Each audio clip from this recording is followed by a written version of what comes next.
Every day during the month of Ramadan, many Muslims go to a mosque to make at least one of the obligatory 5 daily prayers. That's especially true on a Friday when Muslims pack this place to attend the midday prayer. But for Muslims, the mosque is not just a prayer hall. It is a focal point for the whole community. People come here to socialize and during Ramadan to break the fast. This is the London Central Mosque and Islamic Cultural Center in Regent's Park. During Ramadan, you tend to find more people in the mosque than at other times, and not just for the prayers. If somebody is fasting and doesn't have to work, he will very often think that this is an ideal time to come and sit in the mosque and possibly read the Quran, possibly talk to others. Sometimes you may come across people who feel fatigue, or people who feel nervous because they didn't smoke the whole day, or they didn't eat the whole day, or they didn't drink the whole day. But on the other hand, you find some people, you see, reminding them, you are fasting and you should not damage your fast. And, you know, fasting doesn't mean that you should take liberty to, you know, attack people or just behave with them discourteously and so on. Because during Ramadan, and obviously during the rigor of Ramadan, the presence of others who are in the same boat is to some extent a support. And I think this is why a great many Muslims like to come to the mosque more often during Ramadan than they would do otherwise. At the London Central Mosque, like many other mosques in Britain, people gather at sunset for the breaking of the fast. Sometimes 1,000, 1,500 people get together to have their breakfast at our mosque after sunsets. And this practice started very modest, with 50 people, 100 people, and so on. It grew. There are many students who are busy in their study most of the day. There are many people who are busy in work. There are many people who are single. And this will relieve them and will do away with some of the problem they face so that they come and find something ready. If you visit our mosque in Ramadan, especially in the second half of Ramadan, you'll find the entire family with their children are coming to the mosque, having their breakfast together, and the children are playing, especially when it is summertime. They are playing in the front yard, enjoying the light of the mosque, and enjoying the whole atmosphere. When my daughter was 8 years old, I took her to the mosque to sort of start to sample the prayer of the evening called Taraweeh. And then I went to my prayer and I came out and I found her playing outside, you know, in the mosque, in the courtyard of the mosque. So I said, Robert, did you come to the mosque to play? She said, oh, Daddy, we come to the mosque to pray and play. So that's how she actually sort of interpreted it, and it's true. By organizing the activities, these varied activities in Ramadan, we hope people, by their coming to the mosque, they will learn more about Islam through the lecture, through the lessons and the sermons and so on. Also, when they come to the mosque and breathe that spiritual atmosphere in the mosque, we hope that will leave its impact on them after the month of Ramadan as well. The Wembley Mosque in northwest London is a marked contrast to the Central Mosque.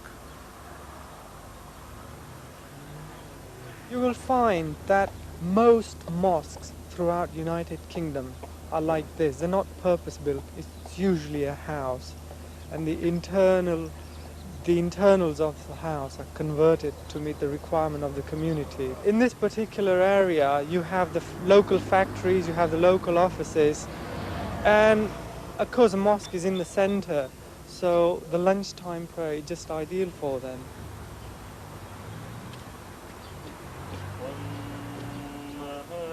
So you have the local community just pouring in at the time of the prayer. Allahu Akbar.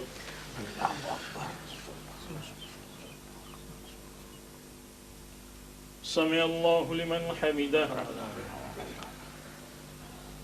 Allahu Akbar.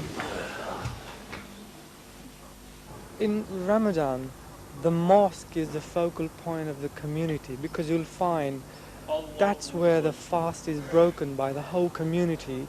That's where the evening prayer is held after the fast. It really is a joyous occasion. People literally look forward to going to the mosque, because that's where you will share the emotions of the whole community. The fact, I think, that people are doing their best to repress any sense of anger, any sense of hostility. The fact there is a sense of brotherhood in hardship, because obviously this is a hardship. All these things contribute to an atmosphere of quiet friendliness, of something very important shared between people of all ages during the sacred month. We live in a day and age of compartmentalization. Everything is compartmentalized. I mean, I live in a house. I go to work, I have my office. I go in a car, I'm in a box. Now what a mosque does, it breaks down this barrier of 20th century. So you go to a mosque and you break the fast with everybody around you, and you share the joy or the sorrow of the whole concept of fasting, and you share it with the whole community. On the other side of London stands the Peckham Mosque. Many of the Muslims here follow an Islamic practice known as Sufism. Sufism has played a tremendously important part in the whole history of Islam. Opinions differ sometimes fiercely on whether it's a legitimate part of the faith or not. Obviously, I consider that it is very much at the heart of the faith. But to define it is extraordinarily difficult. It can be called the mystical dimension of Islam, which it is. But on the other hand, possibly the majority of people who belong to Sufi brotherhoods or Sufi orders are not themselves mystics and wouldn't claim to be. The important thing is that all those who call themselves members of a Sufi brotherhood have taken an oath of allegiance to their sheikh. The Peckham Mosque's sheikh or holy man is Sheikh Nazim. A resident of Cyprus, Sheikh Nazim has published several books and he speaks extensively all over the world. During Ramadan, people from many countries travel to Peckham to be with him. Why does the Sheikh think they come? You know, bees. If you are putting here honey, they're coming.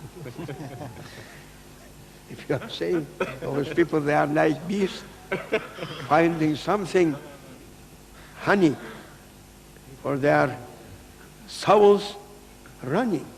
And I am surprising that they are coming from America, from Malaysia, from East, from Far East, from Far West, coming here, and I am not calling them. No. But my spiritual power making them, you come. And Your Excellency also, you come. Well, I met the Sheikh 3 years ago in Germany. He was coming after Ramadan. You know, I had been searching for so many years for the truth, for something, so many different groups. Well, I met him and it had such a deep effect on me that it changed my whole life. And I started to follow him. When I was here before 15 years ago, it was only 1, 2, 3, 4, 5, like this. Hand fingers number. But now I am looking, they are growing, and coming more interested people from east and west. Yeah, I came here today from Cincinnati, Ohio. Left yesterday. It's a long journey, but it's a journey that I look forward to taking every year because, as the Sheikh said, all of our hearts are drawn together because we do have this connection. Well, before the Sheikh arrives to the mosque, it's pretty hectic. You know, everyone's cleaning up and running here and there, and they're much excited and they're anxious to hear his speech because we are all hungry for information.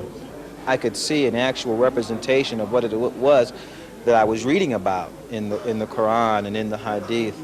The example that I wanted to follow was embodied in the example of Sheikh Nazim. If we are here 3 persons and our hearts going to be all together on same point, we should find a good understanding among ourselves. You may do 3 persons, 3 millions. You may do 3 million, 3 billion persons.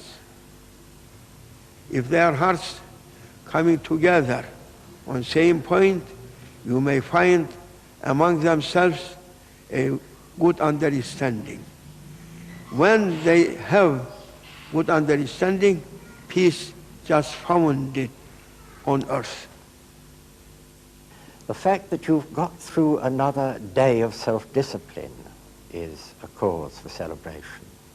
And all this comes together, of course, in the Eid, at the end of Ramadan, when everybody celebrates the fact that the fast is not just ended, it's not just saying, thank God it's over, but celebrates the fact that the fast has been practiced and lived through, and that one hopes that it has produced some moral and some spiritual advance.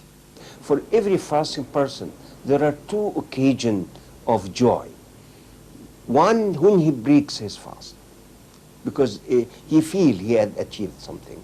And the other, when he meets with God in the day of resurrection. So Ramadan is nearly over. In a few days, the great festival of Eid will mark the end of the month and the end of the fast for another year.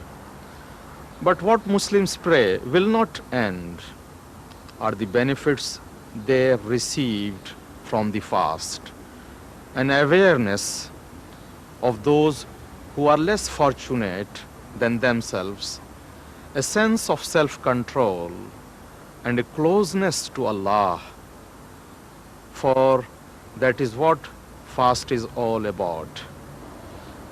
After all, it is Allah alone who knows what is on our hearts. Assalamu alaikum, peace be upon you.